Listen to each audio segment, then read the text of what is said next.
Hello guys, nizere ko mumeze neza. Nobardo official nk'ibisanzwe, uyu munsi tugiye kurebera hamwe ese ni gute wafata video ukayikoresha maji. Murabona nk'uyu muntu yafataga ibintu byose abibona bimwe birajya bizana abihamagara biza akora utumaniyeri bikaza wagira ngo ni maji. Ngiye kukwereka uburyo iyi video ahantu yavuye. Muri kubona iyi video yahino, iyi ngiyi niyo video ya original. Uyu muntu yafataga ibintu akajya akabijugunya, ariko noneho hariya ngira ngo mwaje kubona yuko byazaga. So tutaratangira rero, niba ari ubwa mbere ugeze kuri YouTube channel, nagushishikariza gukora subscribe. Niba ufite n'igitekerezo, ikibazo, inyunganizi, nabwo waza gutera muri comment cyangwa ukanyandikira kuri social media zanjye zose Ubarde official, haba Instagram, TikTok, X ndetse na Facebook.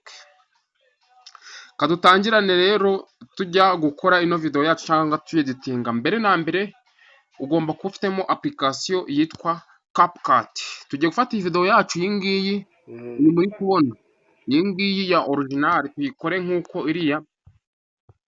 Iyo ugiye kuyidownloadinga uza hano kuri Play Store. Hano ngira ngo buri wese azi Play Store, ahanyura agiye gushyiramo application ukandikamo ngo CapCut igahitiza. Dore ngiyi warangiza ukayidownloadinga, njye murabona ko irimo. Noneho iyo umaze kuyidownloadinga urahita uza ukayifungura. Hano ukayifungura, tugiye gufata ya video ya original.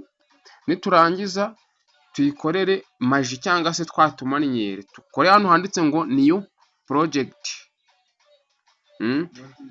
Hano nzaberekeramo n'uburyo waguruka mu kirere, ukaba rwose waguruka abantu bakakuyoberwa. Ya video yacu ni iyi ngiyi.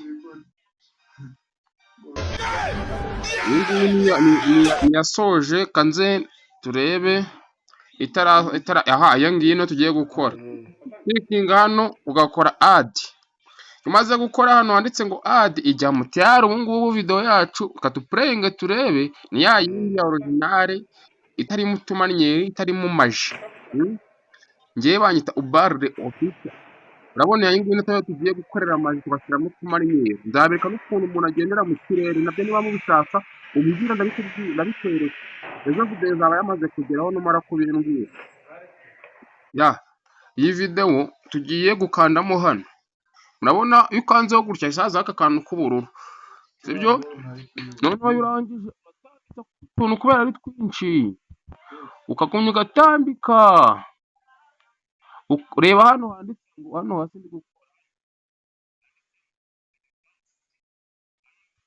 gukora. Iyo ukoze reverse urakareka kakagera ku 100 tayari, uba ufashe video ugacurika. Niba wajyangaga ikote noneho riraza, niba wanaga igikapu kiraza. Uko niko kuri, ugategereza rwose. Ikindi abantu mugenda mugira ibibazo bijyanye n'ikoranabuhanga, yaba telefoni yagize ikibazo runaka, ushobora kunyandikira nabwo nagufasha kugikemura. Noneho ya video yacu ndakeka yamaze kurangira, tugiye gukora play. Turebe, reba hano. Urabona ko urukweto ruraza n'urundi ruraje. Ye baba we, nakasamo tsangaho ubundi. Urumva noneho urabona ko n'igikapu cyiza cyiza umuntu akabakoze utumaji rwose twigendera. Iyi ngiyi rwose urabona ko nta kintu na kimwe wayishinza. So kankubwire ngo niba utarakora subscribe yikore, unakoresha usangije n'inshuti zawe zose. Hasigaye tujye tubana buri munsi. Ikibazo ufite wambwira muri comment nkagufasha, nabwo nta kibazo. Iyo urangije rero gukora hano uhita ukora hano handitse ngo export hano hejuru. Iyo ukoze export uba ugiye gusevinga ya video yawe ku buryo urayisanga muri gallery cyangwa se ahantu nyine amavideo yawe yibika, ku buryo nyine ushobora no kuyisharinga kuri Instagram, TikTok, YouTube, hose ukayisharingaho na Facebook. Ku bintu bijyanye no gukoresha imbuga nkoranyambaga naho ndi ready kubafasha ku bantu bafite ibibazo, yaba gufungura international TikTok account izajya iguhembera views, haba kugufasha mu kubaka YouTube channel yawe, byose ndahari ngo ngufashe.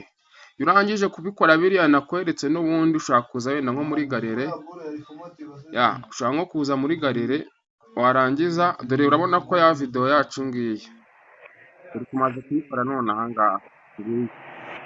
So kubwire ngo umunsi mwiza, Imana igomye ibane nawe.